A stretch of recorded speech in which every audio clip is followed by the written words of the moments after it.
पुसे गावात bank of इंडियाची ATM फोडली. ब्रेझा कारमधून अल्ल्या चोरट्यांचा पोलिसांकडून शोध सुरू. सातारा जिल्ह्यातील पुसेगाव येथे पहाटेच्या सुमारास धाडसी चोरीची घटना समोर आली आहे.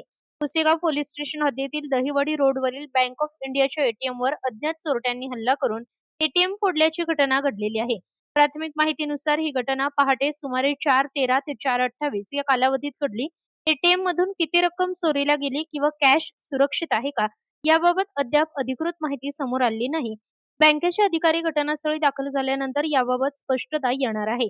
दरम्यान एटीएम असलेल्या इमारतीतील रहिवाशांना संशयास्पद आवाज ऐकू आल्याने त्यांनी तात्काळ स्थानिक पोलिसांना माहिती दिली. माहिती मिळताच पोलिसांनी तात्काळ घटनास्थळी धाव घेत संशयित वाहनाचा पाठलाग सुरू केला. संबंधित वाहन दहिवडीपर्यंत गेल्याची माहिती असून त्यानंतर ते फलटणच्या दिशेने निघून गेल्याचे समोर आले आहे. सीसीटीव्ही फुटेजमध्ये एटीएम फोडण्यासाठी आलेल्या चोरट्यांनी ब्रेझा कारचा वापर केल्याचे दिसून आले असून वाहनाचा क्रमांक शोधण्याचे आणि आरोपींचा माग काढण्याचे काम युद्धपातळीवर सुरू आहे.